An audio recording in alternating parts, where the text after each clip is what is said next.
In January 2024, the International Monetary Fund sent a report to every one of its 190 member governments. The document was precise, data-heavy, and unambiguous. Artificial intelligence would expose 40% of all jobs worldwide to disruption. In advanced economies, the United States, the United Kingdom, Germany, Japan, that figure climbed to 60%. The IMF's managing director, Kristalina Georgieva, stood in front of cameras at Davos and said the quiet part plainly. In most scenarios, AI would worsen overall inequality, and governments needed to act now. The report did not sit in a drawer. It circulated through finance ministries, labor departments, and parliamentary briefings across 6 continents. Economists cited it, journalists covered it, politicians referenced it in speeches. Then almost nothing happened. As of 2026, fewer than a dozen of those 190 nations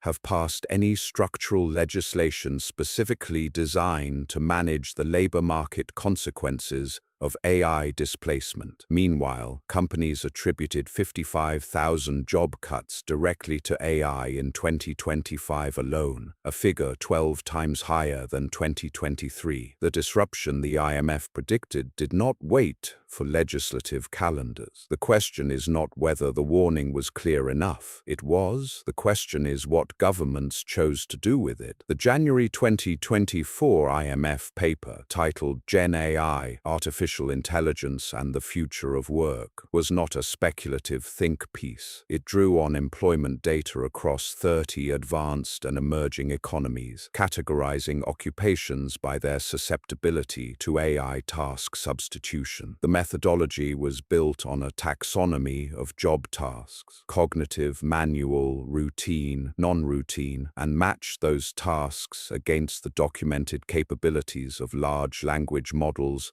and related AI systems. The headline number, 40% of global jobs exposed to disruption, was itself a composite. In lower-income countries, AI exposure hovered closer to 26%, constrained by lower rates of digital infrastructure and the dominance of manual labor in those economies. In advanced economies with knowledge-intensive labor markets, the exposure rate reached 60%. The United States, with one of the highest concentrations of white-collar cognitive work anywhere on Earth, sat near the top of that range. Georgieva's framing at Davos was deliberate. She chose the word tsunami, not a slow tide, not a gradual shift, a tsunami, a force that builds invisibly offshore, arrives faster than most people can move, and recedes to reveal a landscape that no longer resembles what came before. The report's authors were careful not to declare that 40% of jobs would be destroyed. The language was exposed to disruption, a category that included both replacement and transformation. That distinction mattered enormously and would later be used by critics and defenders of AI adoption alike to argue opposite conclusions from the same document. What the IMF was unambiguous about: the distributional consequences. Higher-income workers in advanced economies stood to benefit most from AI-driven productivity gains. Lower-income workers, particularly those in service and administrative roles, faced the highest probability of displacement with the fewest available transitions. The IMF's own modeling showed AI risked accelerating the concentration of income and wealth that had already widened since 2000. Georgieva called it a troubling trend and urged policymakers to address it before it stoked social tensions. The report went out, the briefings happened, the speeches were made. 40% of global jobs is approximately 1.4 billion positions, based on International Labour Organization employment figures for 2024. Spoken aloud, the number sounds like a catastrophe catastrophe in progress. The reality embedded in the IMF's own data is more complex, and in some ways more unsettling. The IMF divided AI-exposed jobs into two categories. In the first, jobs where AI complements human workers, augmenting their output, accelerating their decisions, expanding what a single person can accomplish in a workday. A radiologist using AI diagnostic tools who reads 3 times as many scans. A paralegal using AI document review who processes contracts in hours instead of days. A software engineer using AI code generation who ships features in half the time. In the second category, jobs where AI does not augment but substitutes, where the task set performed by a human worker can be replicated by an AI system at lower cost, at greater speed, with no benefits, no sick leave, and no salary negotiation. Data entry clerks, basic customer service representatives, junior financial analysts producing routine reports, entry-level coders writing boilerplate functions. The IMF's analysis suggested the split between these two categories was roughly even across AI-exposed roles. Half might gain, half might be displaced. That finding generated almost no coverage relative to the 40% headline. And the asymmetry matters. The workers positioned to gain from AI augmentation are disproportionately those who already earn more, who have more education, more access to training, more organizational support for tool adoption. The workers facing substitution are disproportionately those in the middle and lower tiers of the income distribution. The 40% figure, properly understood, is not primarily a story about jobs disappearing. It is a story about who captures the gains when jobs transform and who absorbs the losses when they don't. By 2026, a Mercer survey of 12,000 workers and business leaders found that 40% of workers worldwide feared losing their jobs to AI, a figure that had stood at 28% just 2 years earlier. Worker anxiety tracked the IMF's warning almost exactly in timing, even as government policy did not. The European Union's AI Act entered into force in August 2024. It is the most comprehensive AI regulatory framework passed by any major economy, and its provisions cover transparency, risk classification, and prohibited applications. What it does not contain is a structural labor market response. No mandatory retraining funds tied to AI deployment, no employer disclosure requirements for AI-driven workforce reductions, no portable benefit systems designed for workers displaced by automation. The EU spent years negotiating what AI systems cannot do. It spent considerably less time legislating what happens to workers when those systems take their jobs. The United States produced no federal AI legislation of any kind through 2025. The Biden administration's October 2023 executive order on AI safety directed federal agencies to conduct risk assessments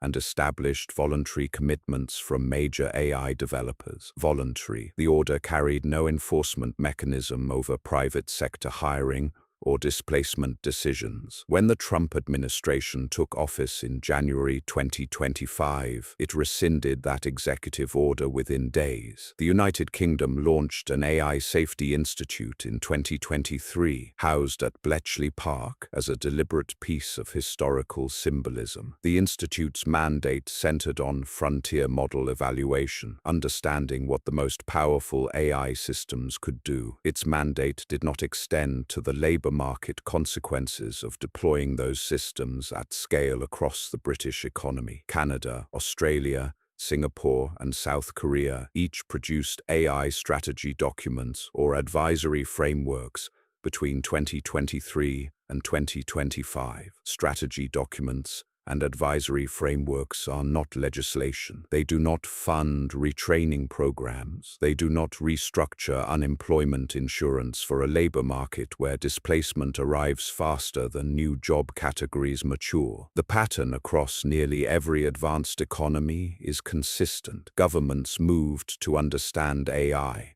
moved partially to regulate its safety properties, and largely failed to legislate its economic consequences. Japan is a partial exception. Facing a shrinking labor force and an aging population, Japan began accelerating AI adoption in manufacturing and services as explicit government policy starting in 2023, not as a response to the IMF's warning, but as a demographic strategy developed independently of it. The labor market implications were folded into a pre-existing national conversation about workforce shortage rather than workforce displacement. Fewer than 12 governments passed structural legislation with binding force on AI-driven labor market consequences between January 2024 and early 2026. The IMF sent its report to 190 of them. In the absence of policy frameworks,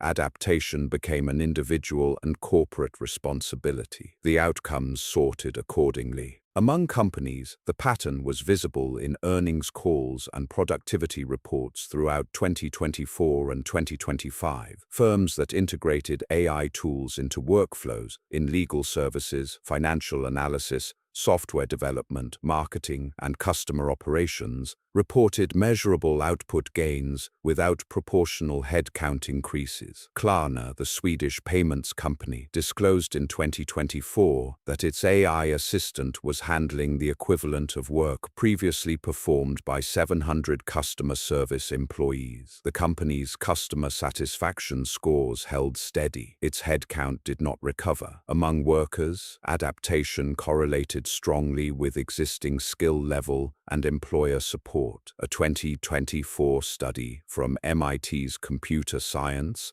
and Artificial Intelligence Laboratory found that high-skill workers using AI tools saw productivity gains of approximately 40% on complex writing tasks. The gains for lower-skill workers using the same tools were smaller and less consistent. Access to tools mattered, so did the knowledge architecture to use them effectively. The workers who adapted fastest shared common characteristics. They had time to experiment with AI tools during working hours. They had organizational encouragement to integrate those tools, and they were in roles where augmentation was possible rather than roles where substitution was the more economically attractive option for their employers. The 55,000 AI-attributed job cuts reported in 2025, up from roughly 4,600 in 2023, were concentrated heavily in specific sectors. Technology companies absorbed 51,000 of those losses. The irony is not subtle. The industry building the tools that exposed 40% of global jobs was also the first to use those tools to reduce its own headcount. One complicating factor deserves attention. Some economists, including those at the Economic Policy Institute, raised the argument through 2025 that companies were using AI attribution as cover for layoffs driven by ordinary cyclical factors. Post-pandemic workforce corrections,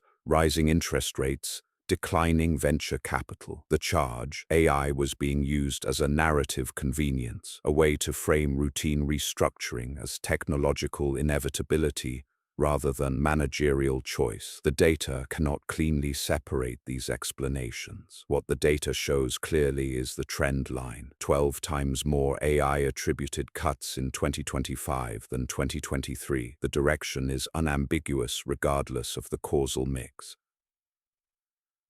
New episodes on AI, technology, and the systems shaping the world publish every week. Subscribe now so the next one finds you.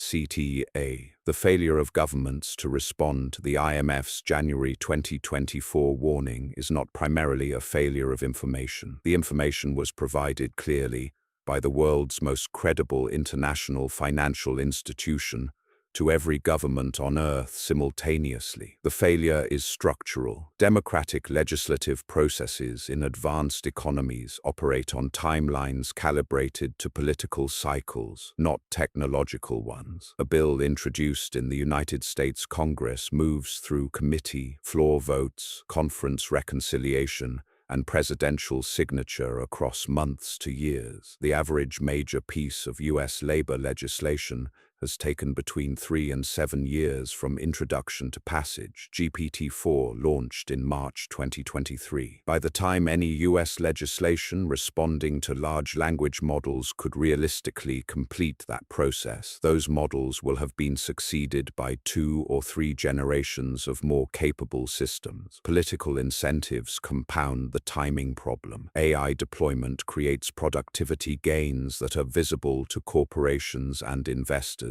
immediately. The labor market displacement those gains produce is distributed across thousands of individual workers, spread across geographies and sectors, and often misattributed or delayed. Politicians respond to organized, concentrated pressure more readily than diffuse individual harm. The technology industry is organized and concentrated. Displaced workers, by definition, are neither. There is also a genuine epistemic problem. Legislators attempting to regulate AI labor market impacts in 2024 were being asked to write durable rules for a technology whose trajectory remained deeply uncertain. Regulation calibrated to the capabilities of AI systems in 2024 might be obsolete, counterproductive, or actively harmful relative to the systems operating in 2027. The pace of capability development gave regulators a reasonable basis for caution. It also gave them a convenient rationale for inaction. The regulatory frameworks that do exist were built for a different era. Unemployment insurance systems in most advanced economies were designed for episodic job loss, a recession, a plant closure, a sector contraction, followed by reabsorption into a broadly stable labor market. They were not designed for continuous AI-accelerated displacement that compresses the time between job loss and skill obsolescence, or that eliminates entire categories of entry-level work that historically served as on-ramps to career development. The result is a structural mismatch. AI operates at software speed. Governments operate at legislative speed. The gap between those two velocities is where the 55,000 job cuts of 2025 happened, largely unaddressed. The IMF's January 2024 report contained an implicit deadline, the window for proactive policy, retraining infrastructure built before displacement peaks, social safety nets restructured before the roles surge, educational pipelines adjusted before a generation of workers enters a labor market that no longer absorbs their credentials, is finite. Reactive policy, implemented after displacement, has already propagated through the workforce, costs more and delivers less. The arithmetic of the delay is specific. In 2023, companies attributed approximately 4,600 job cuts to AI. In 2025, that number reached 55,000. If the rate of increase holds at even a fraction of its 2023 to 2025 trajectory, the figures emerging from 2027 will differ in kind rather than degree. Each year without binding retraining policy is a year in which displaced workers navigate the transition alone, using personal savings, family support, or unemployment systems built for a different labor market entirely. The inequality dimension the IMF warned about in January 2024 is already measurable. Workers in the top income quartile in advanced economies are disproportionately represented among those experiencing AI augmentation, productivity gains, higher output, stronger bargaining positions. Workers in the middle and lower quartiles are disproportionately represented among those experiencing AI substitution. The 40% headline was never uniformly distributed. Its consequences are landing on a predictable demographic gradient. The geographic dimension is equally specific. Lower-income countries with AI exposure rates closer to 26% face a different version of the same problem. The productivity productivity gains from AI adoption are flowing primarily to advanced economies and to the corporations headquartered within them. The IMF warned in January 2024 that this dynamic could widen the income gap between rich and poor nations. 2 years later, there is no international mechanism specifically designed to prevent that outcome. By 2026, 60% of American workers surveyed by Resume Now expected AI to eliminate more jobs than it creates. That figure represents a significant shift from the techno-optimist consensus that dominated public discourse as recently as 2022, when AI was primarily discussed as a creative tool and productivity enhancer. The workforce, operating on lived experience rather than policy documents, has updated its expectations. Governments have not updated their frameworks at the same speed. The cost of waiting is not hypothetical. It is 55,000 jobs cut in a single year, with no dedicated retraining pipeline to absorb those workers. It is worker anxiety climbing from 28% to 40% in 2 years, while legislative chambers debated procedural questions. It is the IMF's tsunami metaphor rendered literal in its precision. The wave was visible offshore, its arrival time was estimated, and the evacuation routes were never built. In January 2024, the IMF gave 190 governments a specific, quantified, time-sensitive warning. The number was 40%. The institution was the world's central economic authority. The report named who would be harmed, how the harm would distribute, and what the window for intervention looked like. By 2025, AI-attributed job cuts had increased 12-fold. By 2026, fewer than a dozen governments had passed structural legislation in response. The transition the IMF described did not pause while legislatures deliberated. It proceeded at software speed. Through every labor market those governments were elected to manage. The gap between what was known and what was done is the central political and economic fact of this period. Subscribe so the next episode finds you. The story is moving faster than the institutions tasked with responding to it.